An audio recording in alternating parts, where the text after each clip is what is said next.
I invite him to address the General Assembly. Thank you. Mr. President, Your Excellencies, ladies and gentlemen,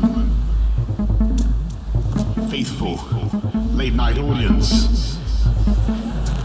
It's customary for the British Prime Minister to come to this United Nations and pledge to advance our values and defend our rules of a peaceful world and protecting freedom of navigation in the Gulf, to persevering in the vital task of achieving a two-state solution in the conflict in the Middle East. And of course I'm proud to do all these things, but no one can ignore a gathering force that is reshaping the future of every member of this assembly. There has been nothing like it in history.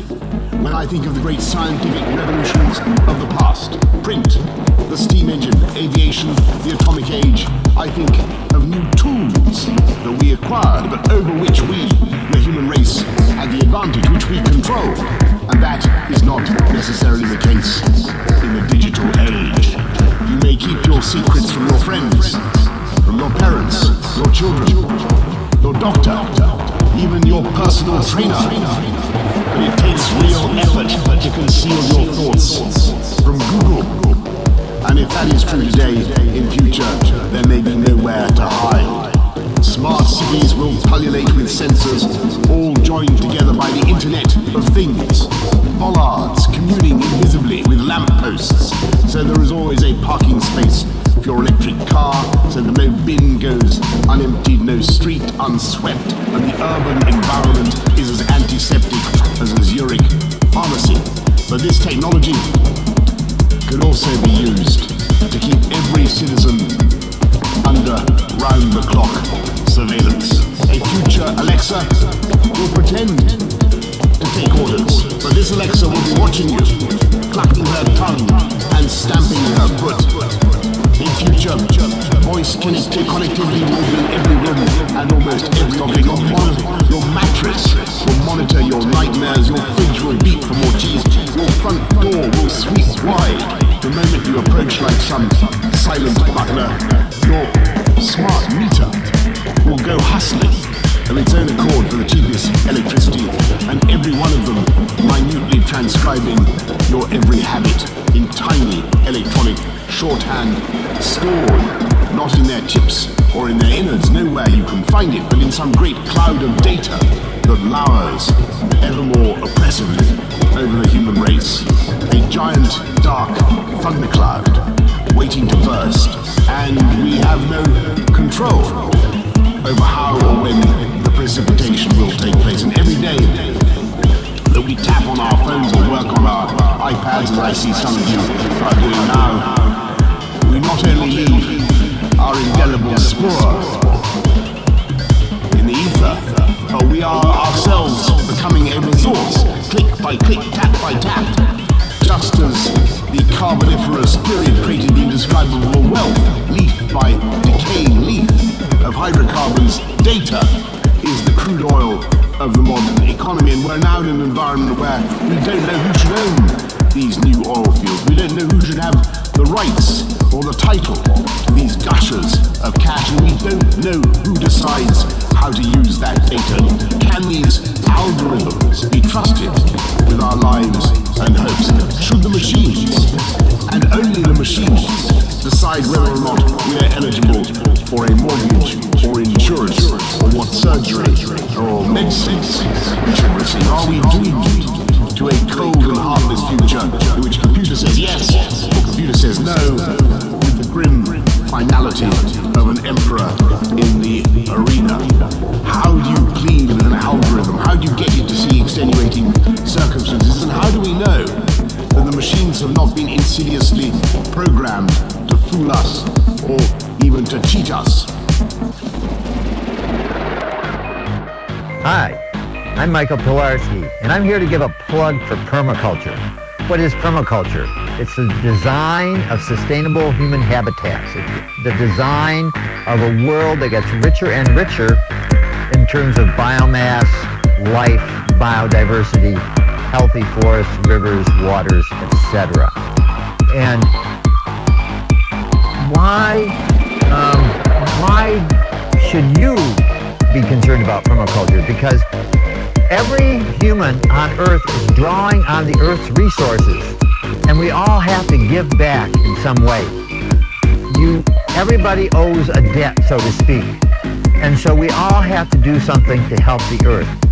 And one way to do that is to reduce your dependency on outside inputs that come from around the globe and take a lot of energy. So the more you can grow your own food, build your own houses, create your own medicines, take care of your own needs, the less of a draw you are on the Earth. So that's one of the reasons that you learn permaculture, so that you can become more productive. The other reason that you learn permaculture is because it teaches you skills to how to give back, how to plant trees in a good design, how to take care of the environment, how to repair ecosystems, how to help produce healthy ecologies where you live. So permaculture is a way of learning how to give back to the Earth. And if you become good at permaculture, you will become more productive in a more well-rounded way. You will require less dependence on outside inputs, and so you'll be less vulnerable. We live in a time of great centralization of power and economies and governments. The scales are really big, and the possibilities of problems are increased as the system becomes more complex. So it's really good to learn how to do simple things that will produce the things you need close by using local resources. And so that's permaculture is really good at this.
Since Gutenberg, and when you consider how long it took for books to come into widespread circulation, the arrival of the internet is far bigger than print, it's bigger than the atomic age, but it's like nuclear power in that it's capable of both good and harm, and of course it's not alone.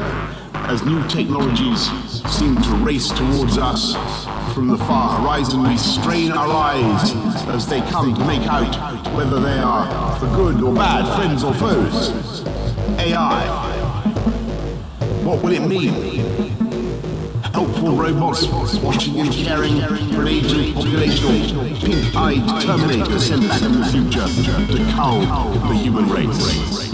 What will synthetic biology stand for? Restoring our livers and our eyes is miracle regeneration of tissues like the fantastic higher cure? Or will it bring terrifying limbless changes to our table?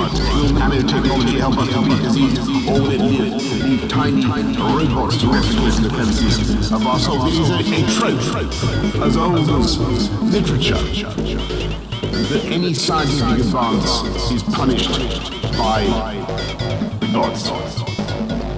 When Prometheus brought fire to mankind in a tube of fennel, as you may remember, with his brother Epimetheus, Zeus punished him by chaining him to a Tartarian crag while his liver was pecked out. I talked about a hangover cure. His liver was pecked out by an eagle, and every time his liver regrew, the eagle came back and pecked it again. this went on forever. A bit like the experience of Brexit in the UK. If some of our parliamentarians had their way. In fact, it was a standard poetic practice to curse the protos-curates, the person responsible for any scientific or technical breakthrough.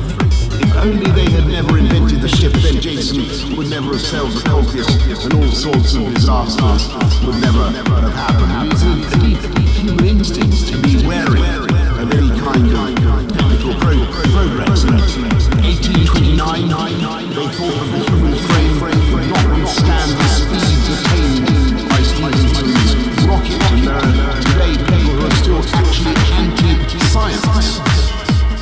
A whole movement called the anti-vaxxers, who refuse to acknowledge the evidence that vaccinations have eradicated smallpox, and who by their prejudices are actually endangering the very children they want to protect.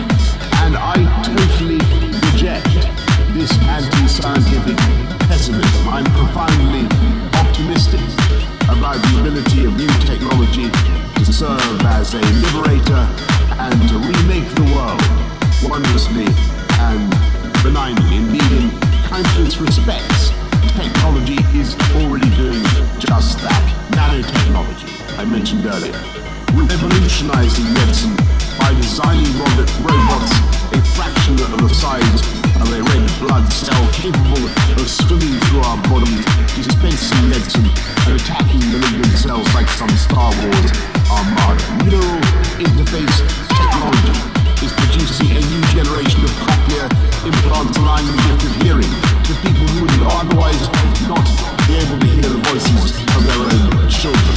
A London technology company has worked out how to help the blind to navigate more freely with nothing more than an app on their smartphone.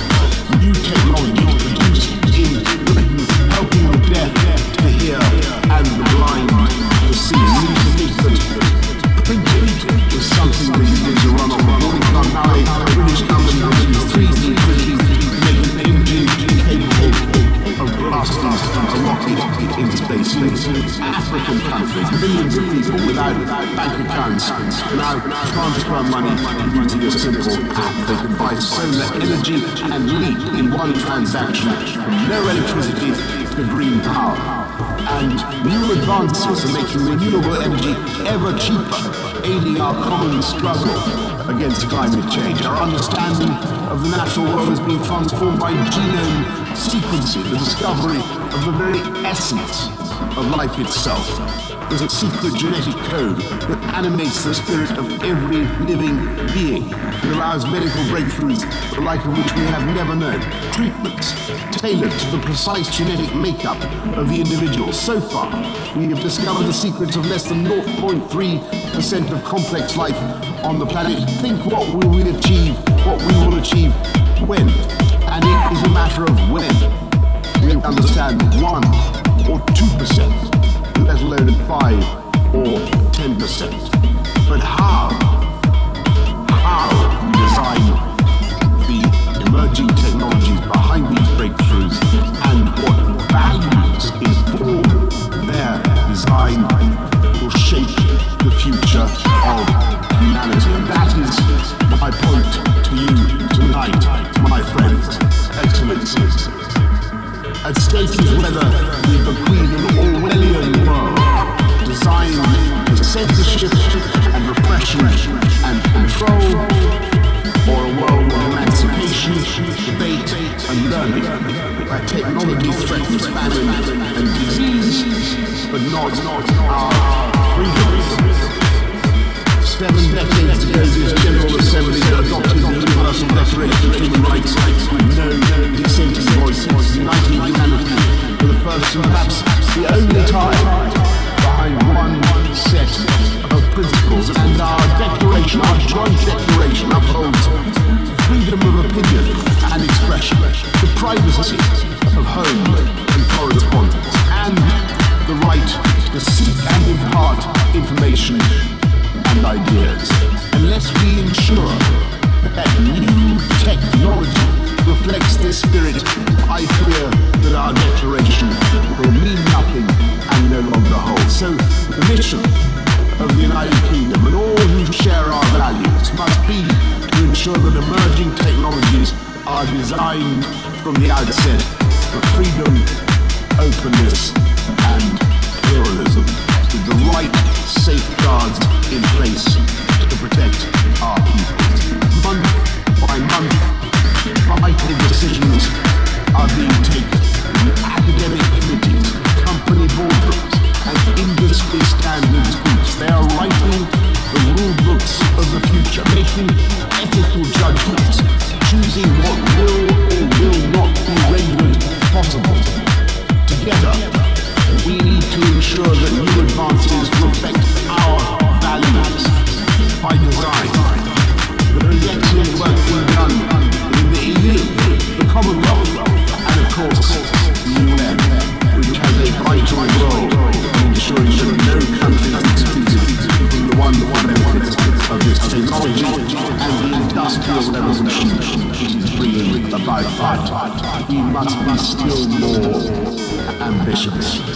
We need to find the right balance between freedom and control, between innovation and regulation, between private enterprise and government oversight. We must insist that the ethical judgments inherent in the design of new technology are transparent to all, and we must make our voices heard more loudly in the standards bodies that write the rules. Above all, we need to agree a common set of global principles to shape the norms and standards that will guide the development of emerging technologies. So, and here's the good news, I invite you next year to a summit in London, a wonderful city, where, by the way, it is not raining 94% of the time. And where at one stage when I was mayor of London, or shortly before, we discovered that we had more Michelin-starred restaurants even than Paris. The French somehow rapidly recovered by a process that I wasn't quite sure is entirely fair. But we still have, by far, in the UK, by far the biggest tech sector, by far the biggest tech sector, fintech, high-tech, green tech, every kind of tech in London. Biggest tech sector anywhere in Europe. Perhaps 500,000 people working in tech alone. And I hope that you will come down, we will seek to assemble the broadest possible coalition to take forward this vital task, building on all that the UK contribute to this mission as a global leader in ethical and responsible technology. If we master this challenge, and I have no doubt that we can, and then we will not only safeguard our ideals, we will surmount the limits that once constrained humanity and conquer the perils that once ended so many lives. Together, we will vanquish killer diseases, eliminate famine, protect the environment, and transform our cities. Success will depend now as ever on freedom, openness, and pluralism. The formula that not only emancipates the human spirit, but releases the boundless ingenuity and inventiveness of mankind, and which, above all, the United Kingdom will strive to preserve and advance. Excellencies, ladies and gentlemen, thank you very much for your kind attention.